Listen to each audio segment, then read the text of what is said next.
با درود به همه مخاطبین عزیز برنامه‌های جبهه ملی ایران خارج از کشور، همینطور هموندان گرامی توی اتاق زوم. این هفته در خدمت جناب رضا شاه حسینی هستیم در این سالگرد خیزش انقلابی زن، زندگی، آزادی به یاد مهسا امینی. در 28 شهریور هستیم، 19 سپتامبر 2023. خیلی خوشحالیم از حضور جناب شاه حسینی، یکی از نام‌های آشنای جبهه ملی ایران، حالا چه تحت نام خودشون و یا بستگان عزیزشون که خودشون توضیحات رو میدن. تو این برنامه آشنا میشیم با جناب شاه حسینی و من پیشنهادم اینه که خودشون شروع بکنن آشناییشون رو با جبهه ملی و ارتباطی که از قدیم با جبهه ملی داشتن و هر اونچه که خودشون صلاح میدونن برای توضیح و آشنایی بیشتر ما با در واقع خانواده شاه حسینی، خانواده خوب و دوست داشتنی شاه حسینی. جناب شاه حسینی در خدمت شما هستیم، بفرمایید قربان. درود بر شما، درود بر هموندان گرامی و یاران عزیز. من رضا شاه حسینی هستم، متولد 1326 در چهارراه گلوبندک و کوچه محمود وزیری بودم و بنده و پدرم متولد همین مکان هستیم. بیشتر تأثیرپذیری من از مقوله سیاست مربوط به مادر بزرگم هست. ایشون از مبارزین صدر مشروطه بودن و خب در اون زمان در کلاس های مربوط به قانون اساسی شرکت میکردن، شرکت فعال داشتن. بنابراین تمام پسرها و دختراش تربیتی که اینها گرفتن تربیت سیاسی بود. مقدمتا عرض کنم که آقای حسین شاه حسینی عموی مستقیم بنده نیستن، پسر عموی پدرم هستن، ولی چون از کوچیکی ما عمو جان صدا میزدیم این است که هم در فامیل چنین به اصطلاح پذیرشی بود که عمو جان صدا میزدیم. به همین خاطر همینجور که به جلو میمدیم عمو جان در زندگی من نقش اساسی داشت. عرض میکنم که آشنایی من با جبهه ملی و یاران و دوستدارانش در میتینگی بود که در 1339 در میدان جلالیه برپا شده بود. همراه با پدرم در این میتینگ شرکت کردیم. حدود 10% جمعیت آن موقع تهران، یعنی 80,000 نفر در این میتینگ به گفته بعضی ها شرکت کرده بودند. سخنرانان این جمع در این گرد همایی جناب دکتر صدیقی بودند، دکتر سنجابی بودند، دکتر شاپور بختیار و جناب فروهر بودند تا اینکه اشتباه نکنم. اینها سخنرانی زندیات دکتر بختیار بسیار به نظر آتشین و تند بود، چون میدونیم که بعدها که من به رشد سیاسی رسیدم این حرفها، این واقعه رو نطقه عطف میدونستم که ازش استفاده نشد. حالا بعدا به این میپردازیم. وقتی 1/10 جمعیت تهران به این گرد همایی میپیوندن، خود این جمع و این قدرت سرمایه بزرگی است که بایستی با این سرمایه با رژیم پهلوی وارد دیسکورس میشدن از زمینه این قدرت، چون سیاست یعنی حل معادله قدرت. و اینجا این متاسفانه به اصطلاح استفاده نشد. اما وقتی میریم جلو، بنده اونجا وقتی پدرم اومدم علاقمند شدم که بتونم در فعالیت های جبهه ملی شرکت کنم. پدرم گفت حالا این 2 هفته دیگه میریم باغ، یعنی هم کرج باغ شادسانی، اونجا سوال میکنیم. وقتی اونجا رفتیم با خیلی از بزرگانی که در خدمتون عرض میکنم اونجا آشنا شدیم که من بیشتر وظیفه چای آوردن داشتم. از این جهت در سن 14 سالگی با بسیاری از رجال زمان آشنایی داشتم. اونها برای به یک شخصی معرفی کردن که از کسبه بازار بود و گفتن که شما با ایشون همکاری میکنید. الان خاطرم نیست چه نامی داشت، ولی داره اون کمیته و کسبه که به اصطلاح پسر عموی پدرم که من همیشه از عمو جان یاد میکنم، ایشون هم فعال بودن، گفتن که در اینجا شما فعال باشید، کلاساش فرض اینا میاد. وقتی مقدمه کلاسی چند تا جلسه شد، اونجا به من یه دسته روزنامه دادن، مال جبهه ملی خبرنامه بود. گفتن اینو تو محلتون پخش کنید. من حدود یه دسته روزنامه رو آوردم خونه و پخش کردم. یه نصفش که رفته بود دیدم یه پاسبانی داره سوت میزنه به من که یعنی تو باید متوقف بشی. هیچی گفتم که کار خلافی چیزی کردم. گفتش که بریم کلانتری مشخص بشه. رفتیم کلانتری رو افسر نگهبانم بود. گفت ایشون این روزنامه رو داره پخش میکنه. من اونجا گفتم که مگه کار من غیر قانونی است؟ این بالا نوشته استقرار حاکمیت ملی هدف جبهه ملی ایران.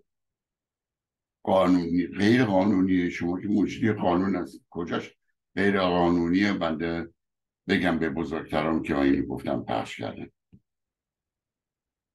دیدم افسر یه پوزخند زد، یعنی یه خنده کرد. بعد زنگ زد، یه پاسبانی اومد، افسر نگهبان کلانتری بود. گفت این آقا روزنامه رو بهش بدین و جلوی درم راهنماییش کنید، چون یه دقیقه دیگه اینجا وایسیم دیگه لطفا این روزنامه رو بگیرید اون دوستانتون پخش کنید. به خاطر اینکه چنین اتفاقی نیفته من میگم ایشون رو برید تا دم در مشاهده کنید، روزنامه رو هم بهشون بدید. این حرف من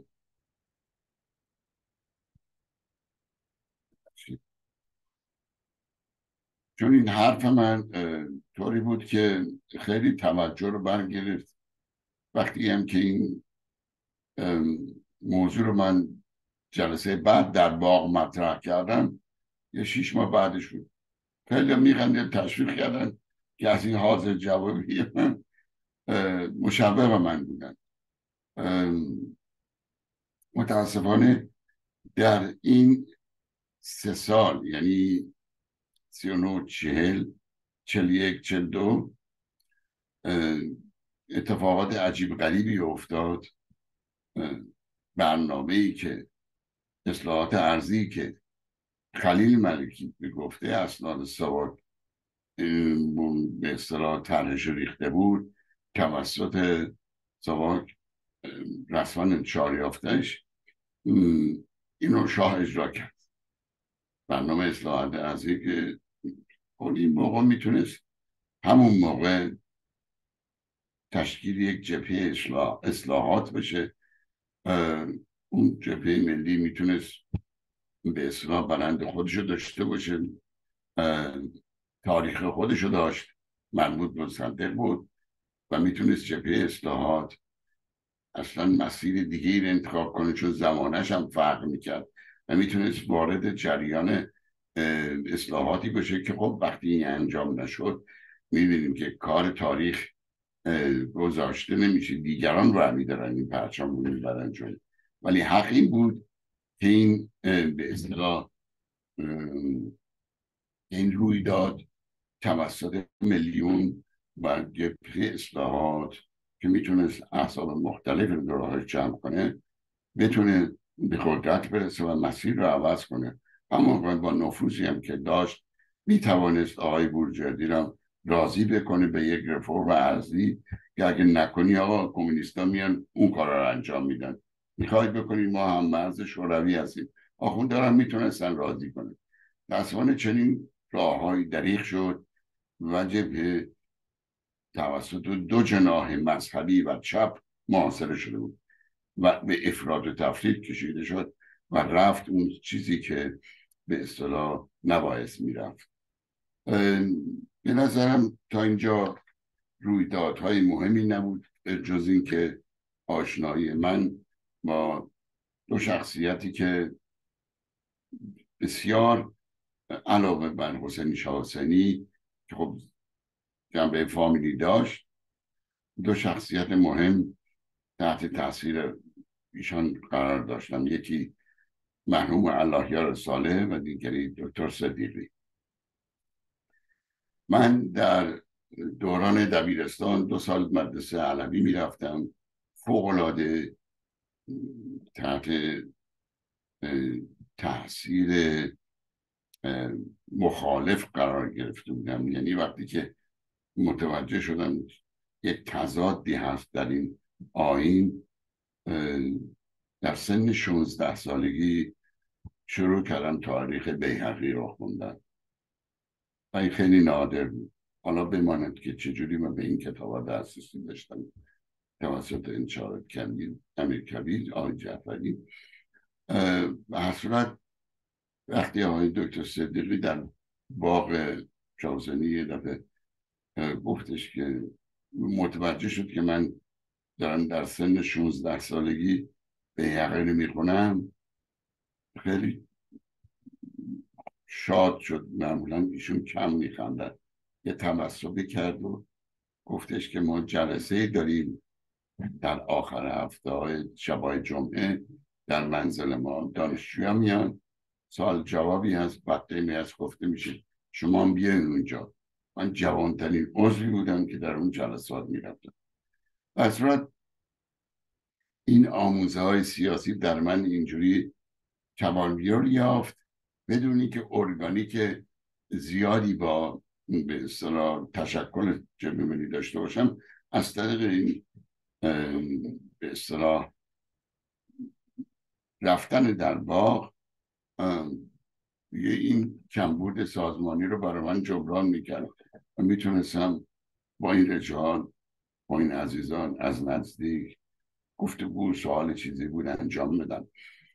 اما اتفاق خاصی در اینجا انجام نمیشد به خاطر اینکه یک سر میدان در اختیار افراطیون چپ و راست مجاهد و فدایی بود.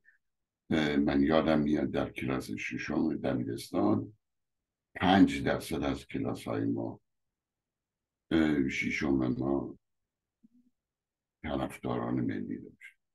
90-95% تحت سلطه فداییان و مجاهدین بود.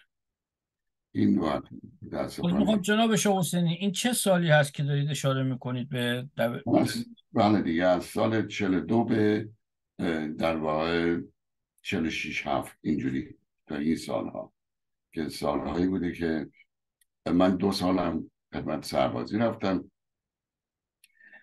سال 48 خدمت سربازی تموم شد. بعد میخواستم بیام امریکا، پذیرشم داشتم از دانشگاه شیکاگو که دکتر اکبری هم من هست. بعد این شد که انصراف دادم به خاطر اینکه دوست داشتم نزدیک کارگاه پدرم باشم، چون اونجا هم به اصطلاح خیلی کار یاد میگرفتم، علاقه داشتم به صنعت و به اقتصاد، هر دو. این که ترجیح همه این بود که در داخل باشم. منتهای مراتب وقتی با عمو جانم جناب شاهزاده مطرح کردم، گفتش که صبر کن من یه برنامه‌ای برات دارم. یه روز به من زنگ زد گفت بیا منزل.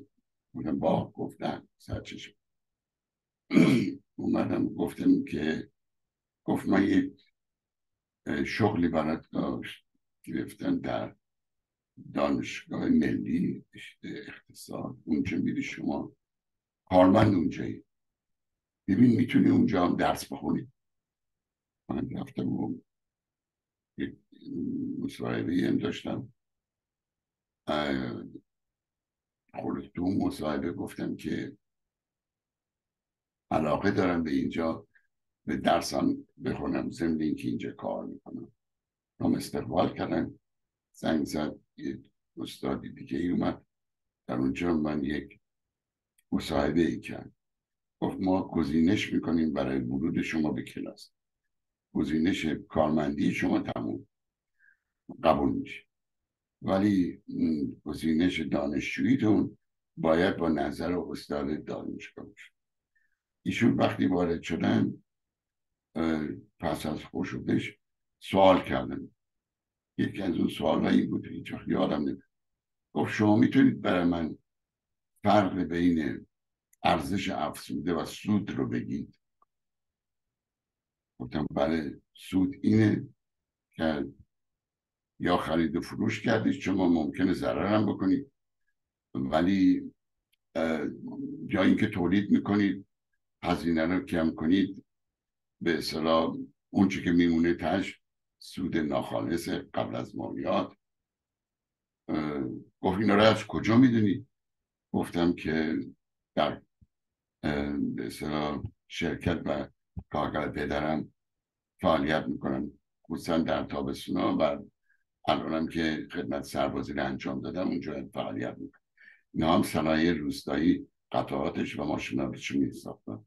خیلی نقش درست زیبایی بود برای توسعه کشاورزی در روستا.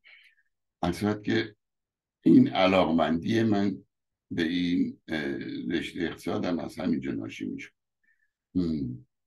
ضمن این که به فنی هم بسیار علاقه داشتم. ایشان گفتن که خب ارزش افزوده چیست؟ گفتم اون موقعیه که یک کسی زمینی میخره بدون اینکه دخل و تصرفی بکنه، یک جاده اونجا وجود میاد یا اتوبانی ساخته میشه یا حداقل میاد تو محدوده شهری بدون هیچ گونه کاری، این سود هنگفتی میبره. این میشه ارزش افزوده اون نده. خیلی تشویق کردن، گفتن که شما قبولید، امیدواریم که موفق بشید، ولی برنامه‌تون هم ممکنه که چون اینجا کارمند هستید به درازا بکشه. من ترم دوم بود که یه روز در رستورانی با چند تا از دانشجو همکلاسی خودم نهار میخوردیم، صحبت گفتگویی داشتیم. دیدم که اینها هم علاقه ملی دارن و هم یک بحث و گفتگویی رو راه انداختیم. یک ماه بعدش ما یک نوشته ای دادیم بیرون. این خلاف اون چیزی بود که در واقع جوانهای اون زمان که انقلابیگری مد بود و اینا 90% جذب اینا می شدن، ما یه همچین نوشته ای رو دادیم که ما احتیاج به این ضمن این که شکوفایی اقتصادی و صنعتی داریم، چون واقعا در تاریخ جدید ما دهه 40 شمسی بزرگترین جهش صنعتی ایران بوده. بنابراین لازم هستش که ما بتونیم ضمن این توسعه اقتصادی ما با توسعه مدنی هم داشته باشیم. اصلا لغت سیاسی هم اینجا نبود. مطالبات مدنی داشته باشیم و بتونیم این مطالبات رو کانالیزه کنیم در انجمن‌ها. این هم در این تکثیر کردیم اینو در کلاس و راهپله هم گذاشته بودیم هر کسی میخواد ببره بیار. بعد این موضوع گذشت، دیدم که یه روزی یه آقای لباس شخصی اومده گفت تشریف بیارید به ما در اتاق. رفتیم و گفتش که شما رو به کلانتری احضار کردن، یک خانومی از دست شما شکایت کرده. خانوم از دست من چند چیزی نداره. اون یه دختر خانومی از شما شکایت کرده، ما بریم کلانتری. گفتم پس من میتونم به پدرم اطلاع بدم. گفتم که اینجا نه، ولی در کلانتری افسر نگهبان اجازه بده به شما میده. من با پدرم تماس گرفتم، در کلانتری اجازه دادن و ایشون گفتش که چی شده. گفتم که یه همچین چیزیست. بنابراین ایشون هم کلاس دبستانی داشتن، یعنی پدرم به نام تیمسار مهدی رحیمی، چون اینها به من تعریف کردن که وقتی دوران دبستان بودن هر کسی میگفت چه کاری میخواد بشید، گفت من هم میخوام نظامی باشم، این لات و لوتا رو جمع کنم. اونجا سر کوچه ما همه به اصطلاح لات و لوتا جمع شده بودن، یخی ها یخ فروشی بود و سر کوچه ما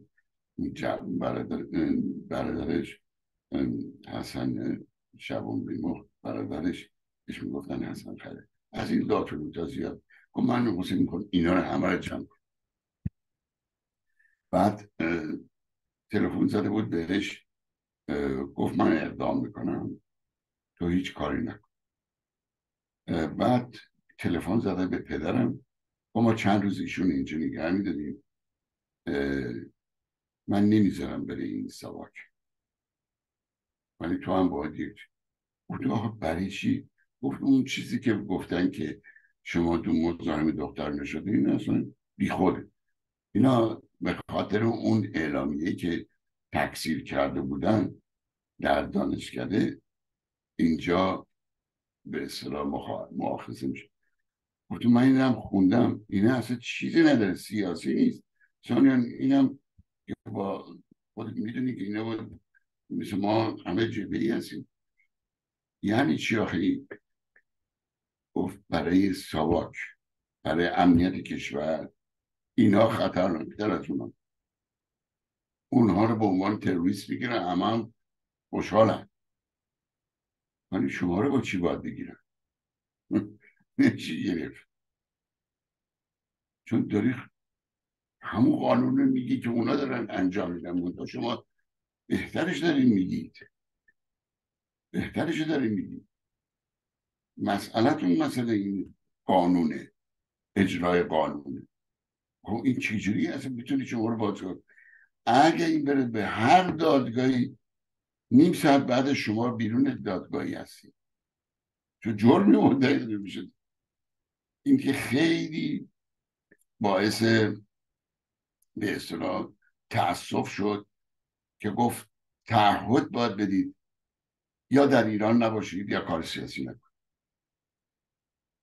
از اینجا بود که پدرم گفتش که بیا برو آلمان، هم نزدیک نسبت به آمریکا، هم میتونی بره بیای، هم با اون چه کارهایی داریم میتونی اونجا شرکت هم تأسیس کنی. اتفاقا همین کارم شد که من اوایل دهه 50 مجبور به ترک ایران شد. یعنی چیزی در حدود 50 و خورده سال هم. وقتی آمدم به آلمان، طبیعی بود که در رشته مهندسی مورد رشته علاقه خودم که طراحی ماشین باشه ثبت نام کردم. دوره کالج رو در زاربروکن بودم. همون دوره بود که جنبش دانشجویی در آلمان به اوج خودش رسیده بود و میخواست این جنبش تبدیل به جامعه مدنی بشه و این چیزی بود قریب همون سیستمی که در ایران ما یک دهه قبل بود، یعنی دهه 39، که ما متاسفانه نتونست اون جنبش تبدیل به جامعه مدنی بشه که بعد از اون جامعه به حزب برسیم. ولی چیزی که در آلمان تونست به وقوع بپیونده این بود که اون جنبش تبدیل شد به جامعه مدنی و جامعه مدنی هم به حزب که همون امروز میبینیم به حزب سبزهای آلمان، نتیجه فداکاری اندیشمندانی همچون یورگر هابرماس. این افتخار ما داشتیم به عنوان دانشجوی مهمان. آخر هفته آذار بود که می اومدیم، دوستان من از شهر کلن می اومدن و اونجا آخر هفته دانشجوی مهمان پای درس ایشون بودیم. یعنی هفته ای به اصطلاح 2 جلسه، یکی جمعه ها بود آخر عصر و یکم شنبه ها صبح. تونستیم از این مسئله استاد بیاموزیم و به نظر من راهگشا بود برای ما در آینده این حزب. اما وقتی که وارد آلمان شدم، همکاری ما با گروه جبهه ملی سوم به وجود آمد که با سرپرستی جناب بنی صدر، ایشون نماینده دکتر بختیار بودن در خارج کشور، چون امور دانشجویی مربوط به دکتر بختیار بود و ایشون رو مأمور کرده بودن برای جبهه ملی سوم. اما 2 جبهه ملی دیگه هم بود. یکی جبهه ملی خاورمیانه بود که مثلا رهبرانش جناب حسن ماساری، دکتر حسن ماساری بودن، خسرو شاکری، دکتر خسرو شاکری بود و کامبیز روستا بود، دکتر کامبیز روستا. اینا این جناح رو داشتن. نشریه‌شون هم به نام خاورمیانه بود که به اصطلاح در مال نشریه‌ای بود که به یاد دکتر فاطمی میداد بیرون به نام چی بود؟ خاورمیانه، جبهه ملی در خاورمیانه، یه همچین باختر امروز. این رو نشون. البته اینها کارشون فوق‌العاده و چپ بود که اصلا با اون چیزی که جبهه ملی در ایران میشناختیم زمین تا آسمون فرق. یه جبهه ملی دیگه هم داشتیم که اصلا اصلی ترینش بود، چون توسط دکتر بوشه و دکتر داوطلبان و دکتر ناصر افشار اینا تأسیس شده بودش و این سازمان های جبهه ملی در اروپا بود که قدیمی ترین بود. همون سازمانی بود که از دست دکتر مصدق پیام گرفته بود. اما سال 56 بود که دوستان تصمیم گرفتن که یه پیش کنگره داشته باشیم در دوسلدورف و همه این جبهه ملی‌ها این 2 مرتبه سازماندهی بشه که با وقوع انقلاب این پیش کنگره به کنگره نرسید تا در 59 که ادامه داشت به نام نشریه‌اش هم به نام ایران آزاد بود. در این جبهه ملی بود که زنده یاد دکتر احمد مدنی هم تشریف آوردن برای همکاری. آقای نزیه بودن و خیلی دیگرانی دیگه که متاسفانه به دلیل مواضعی که داشتن، صلاحیتی که در کار بود، بخشی از جبهه ملی از ما جدا شدن و به جناب دکتر بختیار پیوستن، آقای شاکری و دوستانشون. این بود که از اونجا کار تقسیم شروع شده بود. باز میخوام تو حرفتون میام اینم کنید تاریخ ها رو بگید برای بیننده‌های ما. مرسی. من از شاید که تاریخی که من در آلمان اومدم اوایل دهه 70 میلادی بود، یعنی مصادف با اوایل دهه 50. بعد موقعی که کلاس ها رو یورگن هابرماس بود میرفتیم، همون اوایل دهه 70 میلادی بود. بعد موقعی که ما کنفدراسیون در اوج خودش بود که بعد افول کرد، اینها هم خدمتتون عرض کنم که سال 74 بود فکر میکنم، کنگره معروف 16. یک خاطره ای دارم اینجا که وقتی ما وارد این چیز شدیم، کنگره شدیم، روز شنبه قبل از ظهرش تظاهراتی بود. خب اینجا ماویستا بودن و طرفداران جبهه ملی اونجا بودن، بعضی از اعضاش. اینی که در این تظاهرات یک شعاری دادن به نام رپوبلیک. من و دوستم که از کل اومده بودیم، منم از این زاربورکن، جلوی این شعار گرفت. گفتیم این شعار خلاف قانون اساسی است و دستاوردهای اون ستارخان و باقرخانه. ما اجازه نداریم چنین شعاری را بدیم مگر اینکه مجلس مؤسسان تشکیل باشه و سلطنت رو به جمهوری تبدیل. و قدغن کردیم و وقتی هم که اومدیم در سالن، اون قطعنامه گفتیم باید این قطعنامه قید بشه، هیچ شعاری خلاف قانون اساسی داده نشه، چون این ربطی به سلطنت نداره، ربطی به انقلاب مشروطه داره و این دستاورد داره خون ملت ایرانه و باید حفظ بشه این دستاورد. 6 ماه بعد از این داستان، البته در کنگره همچی چیزی قطعنامه هم تصویب شد که شعارها نباید خلاف قانون اساسی بشه. 6 ماه بعد از این من با پاسم رو تمدید میکردم، رفتم سفارت. در سفارت خانوم منشیزاده رئیس امور دانشجوها بود، واقعا مثل یه مادر بود برای دانشجو. من گفت آقای فلانی، گفتم بله. گفتش آقای کاردار میخواد با شما یه چایی بخوری. گفت کاردار با من؟ گفت بله. پلیس خیلی میگن این مقدار مشبش شده بودم که این چه معنی داره. هیچ. از در پشت که سفارت بود وارد شدم و ایشون به استقبال اومدن. آقای بود، اسمش الان خاطرم نیست، تنگادی گلابپند یه هم چیز. ایشون تعارف کرد به یک قهوه و چایی و نوشیدنی.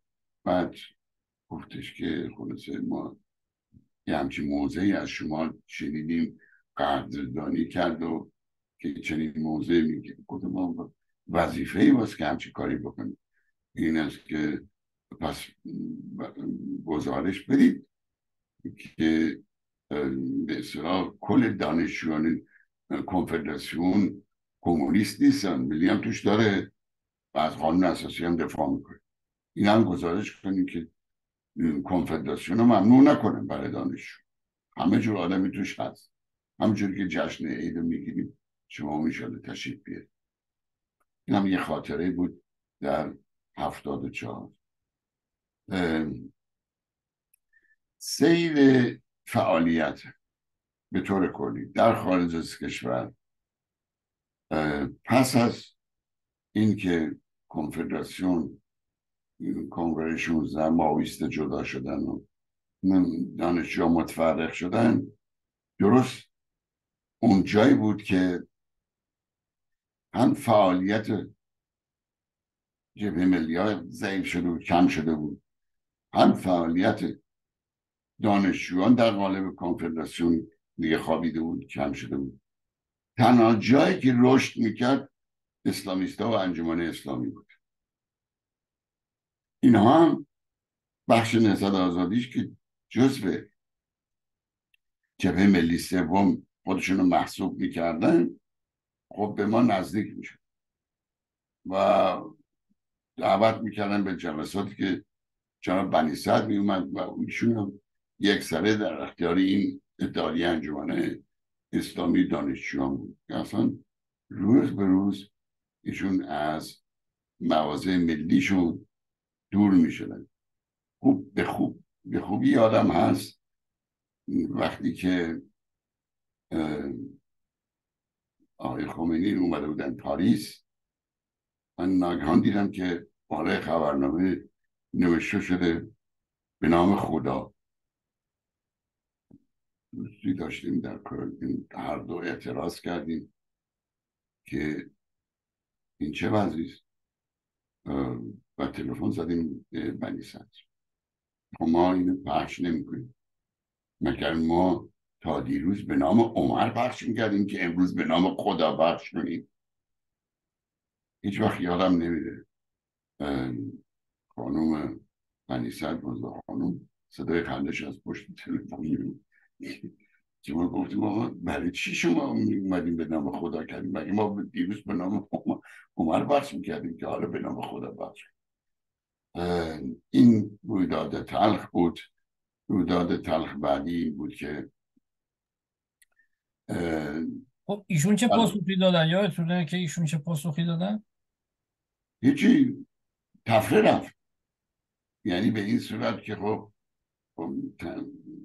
حالا ما چیزی نیست، حالا اینا ما مجبور شدیم این حرفا، به صورت تفره رفت که ما از همونجا هم قطع ارتباط کردیم، چون گفتیم این دیگه جبهه ملی نیست.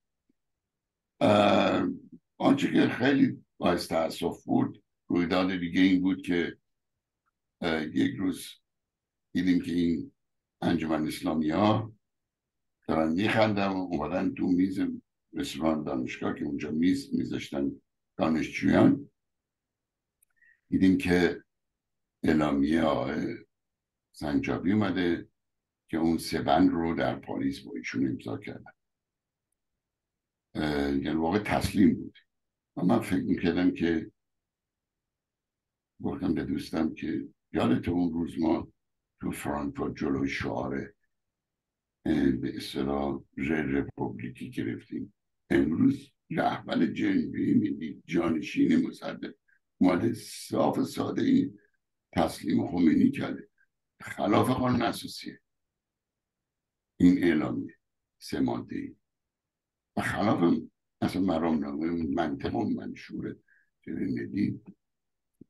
چجوری ما اینو پخش کنیم؟ دیدیم که اینا آقای سادات طباطبایی و پسر عموش احمد با افتخار این اعلامیه رو گرفتن پخش شد. ما همچون گریم که این چیزی بود که از اون یادگار دوران تلخ انقلاب هست. من خوشبختانه اون موقع درسم تموم شده بود، چون دفتر داشتیم مرتب به ایران سفر میکردم، اما رشته بعدی هم به عنوان اقامت دانشجویی داشتم، رشته اقتصاد، بعدن که مورد علاقه خودم هم بود. اینی که با اقامت دانشجویی میتونستم برام بیام، ضمنی که خب شرکت هم داشتیم اونجا. خوب به یاد دارم بزرگترین اشتباهی که انجام شد در شهریور 57 وقتی اینا آقای دکتر آقای مهندس کردستانی بهتر میدونم، چون دقیقا همین جریان بود. بزرگترین اشتباه این بود که مقدمات فراهم میتینگ بزرگی رو در روز عید فطر در اول شهریور در میدان قیطریه گذاشتن. از اونجا بود که اختیار جمعیت از ملیون خارج و به مذهبی ها سپرده شد و خوب هم تونستن جمعیت های مختلفه این رو به اصطلاح چی میگن گرو بگیرن، هایجک کنن، ولی قبل از این اصلا جرأتش نداشتن چنین کارهایی بکنن. درسته که سرخوردگی از کاروان سنگی بود در نیمه دوم 56، اما به نظر من نبایستی این رو در مناسبت‌های مذهبی میذاشتن و همین بدعت باعث شد که در محرم اون تظاهرات کار رژیم یکسره کنه، چون از یاد مذهبی اینها حد اکثر سوء استفاده رو میکردن برای بسیج مردم، کاری که شاید در مخیله آدمایی که اونجا رو تأسیس کردن، اون میدان بیتری از جمله حاج قاسم لباشی، محمود مانیان، بعدی بیشتر فکر میکردن که این کار رو نکنه، ولی متاسفانه کرد. وقتی من بعد از اینکه اینا اومده بودن به آرمان توانکل می اومدن باشون در تماس بودم، هم علی بابایی، هم محمد شانچی و هم قاسم لباسی، گفتن کار اشتباهی کردیم. که یعنی من سوالم هم این بود که آقایان 73 سال مشروطه اونجا بوده، شهادت تاریخ هیچ کدام خلاف شرع هم نبود این 73 سال قوانینش. چه اشکالی داشت که شما اومدین قانون شهر رو اجرا بکنید و مشروطه رو کنار بذارید و این همه به اصطلاح جانفشانی هایی که برای این کار شده بود یک سره برباد بره و به دست شیخ فضلالله نوری دوم بیاد. خوب یادمه که این حاجی بابایی خودشون میزد، علی بابایی خودشون میزد. گفتم که متاسفانه دیگه سودی نداریم تاشین که شما داریم، فاجعه است که اتفاق افتاد. میشه از تاریخ آموخت. به نظر من اینجا میاد که فاجعه بود. من یه بخشید که این خیلی سپاس از شما جناب شاه حسینی. صحبت شما خیلی شیرینه، ما هم دوست داریم خیلی بیشتر بشنویم، اما چون میخوایم توی یه مثلا زمان کوتاه‌تری باشه و جلسه دیگه حتما در خدمت شما خواهیم بود برای ادامه این صحبت ها، به خاطر که این فایلات میخواد بره تو یوتیوب و قرار ما این بوده که زیر 60 دقیقه باشه. من یه خواهش از شما دارم، چون شما توضیحاتی رو دادید تا همینجا نگه میداریم که در واقع در مقطع سال 57 هست کم و بیش. اگر میخواید یه خلاصه هم کاروانسرا سنگی رو، چون مخاطبینی که میشنون خیلی ممکن اطلاع نداشته باشن، در اون مورد توضیح بدید، بعد ادامه توضیحات در مورد اون مقطع بعد رو میذاریم برای جلسه بعدی و بله. همینطور پرسش و پاسخ اگه دوستان داشته باشن بفرمایید. من اون موقعی که 56 در واقع میشه گفت می دوم بود که کاروانسرا سنگی اتفاق افتاد. اصلا ماجراش رو توضیح بدید که چی بله، بوده. این موقع من اونجا در ایران نبودم، بله. ولی اون چی که بعدا به اصطلاح شورای مرکزی از طریق آقای علی شجاع برای من فرستاد، مرحوم شجاع فرستاد، این نسخه PDF بود در سالش 1963 بود فکر کنم، یه اشتباه نکنم.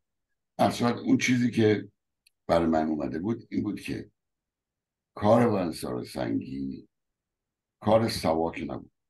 احمد فراستی، نفر سوم اداره سوم سواک که در هامبورگ هست، اون هم تایید کرد که گفت این حمله به کاروانسرا سنگی کار ما نبود، چون ما میدونستیم که اونجا بالاتر از سواک بهش اجازه دادن احتمالا در. اما اون کاروانسرا سنگی که به هم خورد، دو تن از رهبران حزب رستاخیز به نامهای آقای داریوش همایون و آقای مجید مجیدیان که اون موقع سازمان مرنامه بود، این دو نیروهایی رو جمع کردن از ساواک و از گارد شاهنشاهی اون موقع حدود 500 نفر. اینها بودن که فکر میکنن با فضای باز سیاسی بزرگترین رقیبشون اینان و میان اینا رو جمع میکنن و اینها این کار رو کردن و رهبری این سرکوب رو داشتن. در واقع چیزی بود که من زمانی که آقای داریوش همایون آمده بود در کلن، چون ایشون زیاد میومد، چون خواهر ایشون همسر ناصر کاخساز از دوستان من هستن در کلن، میومدن زیاد میبودن منظر خواهرشون. از ایشون من سوال کردم که چرا این کار کردی؟ ایشون به شدت اظهار تأسف میکرد و افسوس میخورد، یعنی گفت همون جوری که میدان قیطریه اشتباه شما بود، اشتباه ما هم همین بود که فکر میکردیم این رقیب میاد ما همه رو جمع میکنم یا تار و مار میکنیم. نمیدونستیم که میتونیم یا اعتراف کنیم یا میتونستیم یک کار دیگه ای بکنیم. همونجور که شما میتونستیم میدان قیطریه نباشه یه چیزی دیگه باشه، مثل همون سال 39 در جلالیه باشه. مهم این بود که یک قدرت نمایی بشه که ما میتونیم تو این داستان عده‌ای رو جمع کنیم. گفت ما هم همچی اشتباهی رو کردیم و چیز ابراز تأسف و انزجار میکرد از اون اشتباهاتی که شده. این هم یه خاطره من از این بود. خیلی سپاس از شما. من اینجا اگر دوستان پرسشی داشته باشن میتونن انجام بدن. ضمن جناب مهندس کردستانی، چون شما حضور دارید در ارتباط با اون موضوع کاروان سراسنگی میخوای توضیح بدید یا؟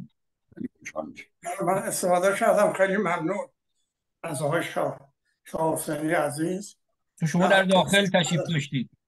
بله. نه، من در چیز نبودم، در کاربستان سنگ باغ گلزار نبودم و من و آقای کلانی که باید از رشت حرکت میکردیم نتونستیم به موقع برسیم.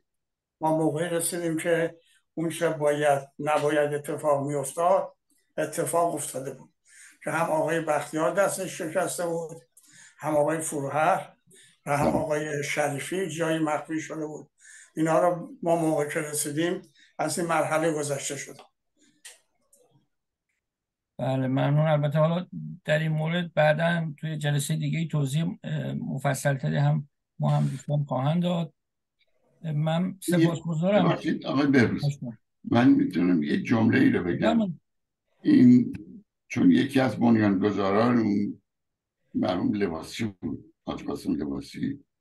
خب این یک سال اندی قبل با هم بودیم تو کل بود، دفت آمد خانوادگی داشتیم تا بعد رفتن ایشون امریکا پیش پسرشون.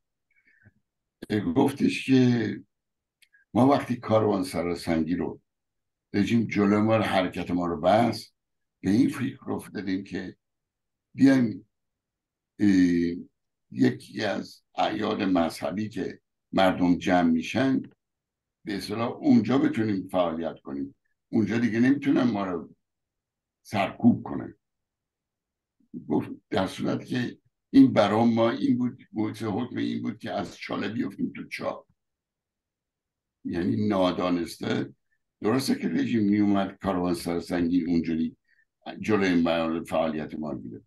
ما فکر میکردیم که گفتم ولی اینا نمیتونستن به شما بگن شما کمونیست هست، اونجوری سرکوب کنن یا بگن مرکو کروم بالاخره چیز داشت، نیرو داشت. ولی آره اشتباه ما این بود که به اصطلاح نزدیک شدیم به این داستانی که نمیدونستیم هم پشتش واقعا تو شیخ فضلالله در میاد. یعنی خمینی اون دسته، یعنی مؤتلف ها هیچ فکر نمی کردیم که مؤتلف ها اینجوری دور بگیرن و بتونن به اصطلاح اون واقعه آشورا رو چیز محرم رو وجود بیاره، اون تظاهرات رو که اون کمر رژیم شاه رو شکرد و نطفهش میگفت به دست ما خودمون گور خودمون میکندیم. این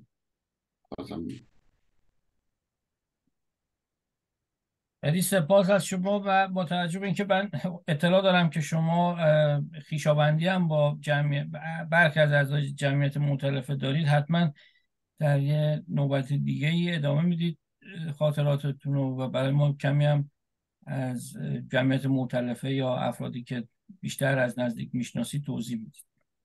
خب سپاسگزارم، در خدمت. سپاس از شما. هموندان در اتاق اگر پرسشی نیست این برنامه رو میتونیم اینجا خاتمه یافتید فرض کنیم تا برنامه دیگه. اگر هست که من در خدمت شما هستم. خب ما میریم برای جلسه بعد و هفته بعد تا در خدمت دوباره آقای شاه حسینی باشیم. ازشون قول میگیریم در خدمتشون باشیم تا جلسه بعد. سپاس به شما همه هموندان اتاق. ممنون.